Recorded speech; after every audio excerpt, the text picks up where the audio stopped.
Hare Krishna. Thank you for inviting me here for this opportunity to be with you, albeit through video. I really wish I was there, but I hope the event will be recorded or made available online. First, offer my respects to all of you there. Vanchakalpatarubhyascha kripasinavyevacha patitanam pavanebhyo vaishnavebhyo namo namaha. Hare Krishna. Well, first I want to actually offer my obeisances to Shri Radha Iswara for kindly engaging me in their service for so many years. For those who don't know, I am Sitala Dasi, one of the first pujaris there. I wasn't there for the installation, but I came to Paris from Detroit shortly after the installation, a few months I think, to assist with the deity worship with Nartamananda, and which went on for some years. And even after leaving there, I was blessed to continue making outfits for them for many years. So I'm very grateful for all that service. It's astonishing and hard to believe that it was 50 years ago. Just amazing how our lives pass by so quickly. But I feel that that opportunity to serve Radha Iswara is really one of the greatest blessings in my life. I remember those days as very wonderful, a very wonderful time in my life. And I vividly recall the first time I saw Radha Iswara. I just was arriving to France and walked into that Rue Lucier temple room, and as soon as I saw them, my breath was just taken away. I remember it very, very vividly and clearly. That moment, I was just bowled over by, straight away by Srimati Radharani, how she looked so shy, and how she was gazing, her gaze was downward. I'd never seen any deity that looked like that. I don't think there is another deity that looks like that. And she was just so, so fine and delicate and exquisitely feminine. And then looking at him, he was just so powerful, penetrating eyes, those eyes of Iswara, and his strong physical features, exquisitely masculine and totally captivating. I really, really recall this moment very clearly in my mind, that I was amazed by them. And also because at that time, the darshan was so close. The altar was actually quite low, very low. They were just a little bit above eye level. And you're just like a few feet away from them. So it was a very, very unique darshan.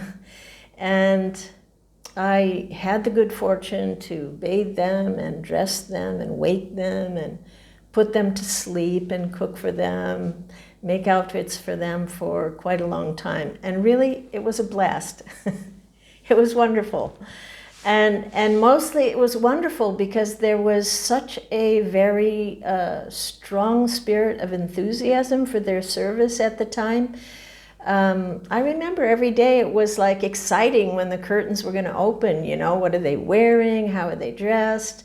The flowers and the vases matching. And they really were the center and the heart of the Paris temple.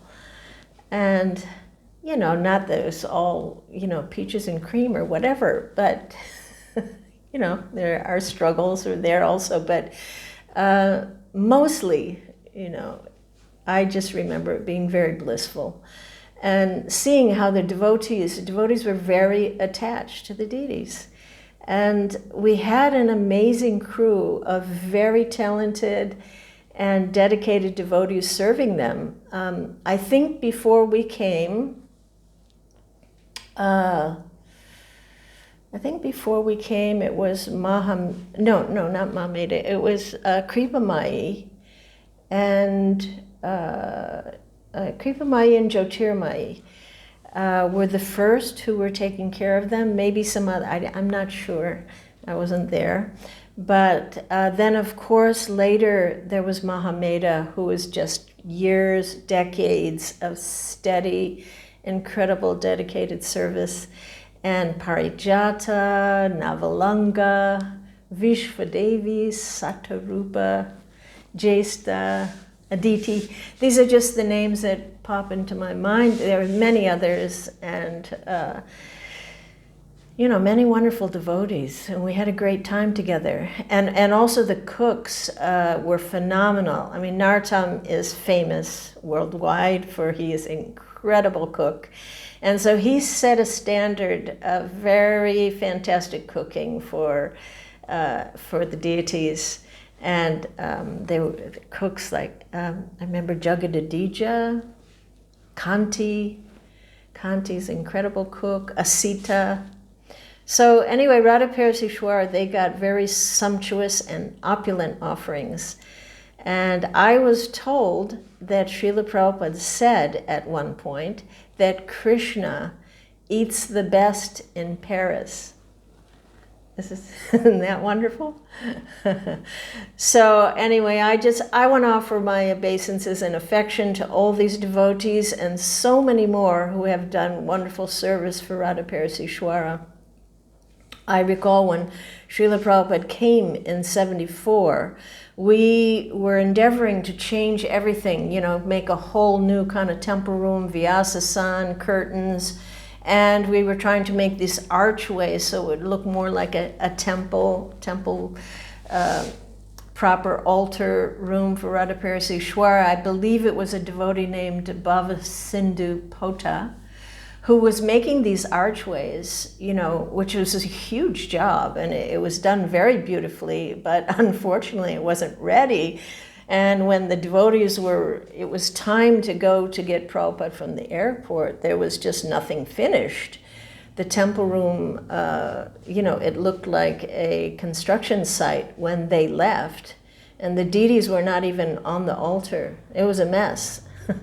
But a few of us stayed back, and we worked just frantically to try to finish everything. And, we managed to get the newly covered Vyasasan set up.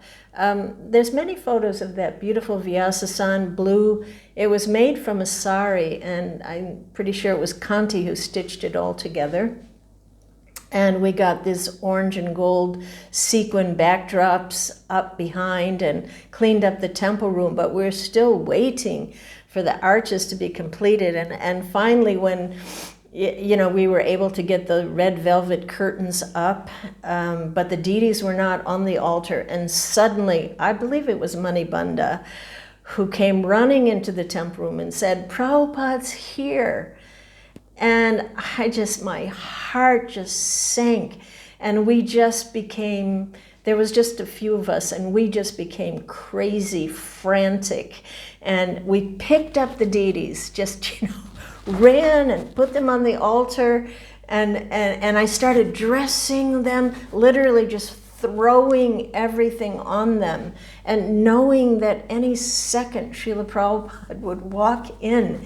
And I was actually crying because it was so awful what we were doing. It was just no way to handle the deities. And I was apologizing and crying. "I'm so sorry, but Prabhupada is coming," and throwing on the vases and then suddenly, the door flew open and the kirtan exploded into the temple room. And I remember my heart was just pounding like crazy, and I grabbed a hold of the new red curtain, and the cord didn't work, and just pulled it back. And there, just 3 feet in front of me, was Srila Prabhupada staring at the deities. And, I darted behind the curtain next to the deities where, we had stored we'd thrown the ladders and the hammers and the nails and everything pushed out of sight. And then I pulled the curtain slightly back to see Srila Prabhupada looking at the deities, and I was so close, just like, 2 feet. And I saw his eyes, which I also is a vivid memory that I will never ever forget. And I saw Srila Prabhupada's eyes were welled up with tears. And it was such a intimate exchange, such a loving exchange, that I just it struck my heart, and I just closed the curtain because I was like, this is not for me to be in the middle of this intimate exchange. But I was terrified of what Radha Paris, what the altar looked like. What did the deities look like? And it must be a mess. We dressed them in like 5 minutes. But when I saw them, I could not believe how beautiful they looked.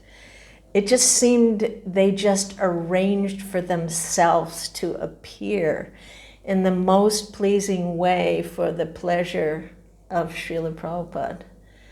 And what an amazing experience that was. And there were a number of other things that happened during that darshan that we've probably heard the stories about, the ankle bells and about the chain in front. But now this is supposed to be just a quick, brief talk, and I'm probably too carried away already. But mainly I want to take the opportunity to really fall at the feet of all the devotees who continue to take care of Radha Paris Iswara, who have, been through hell and high water through all the years, 50 years, with, with all sorts of things, many ups and downs and many difficulties, changes of residence, and I'm just so grateful to them. And I also want to, sorry, something's come up. I also want to mention express my gratitude for a few of the younger generation devotees who recently did an amazing job of renovating and repainting Radha Paris Iswara. And it is such a difficult job, very hard thing to do, and they did they did it wonderfully with full heart. I think Chaitanya Chintamani, Kishori Mani, Sita, maybe others. But it's so inspiring to know that the younger generation also have their hearts invested in Radha Paris Iswara, as they are, truly very, very special deities. One of the few deities installed by the hand of Srila Prabhupada. And Srila Prabhupada, you see this picture where he was rubbing Radharani's cheek, and it's just extraordinary. So I pray that their care will go on to a very high standard of devotion for hundreds of years to come, like the Goswami deities, just as important. So it is a profoundly serious responsibility.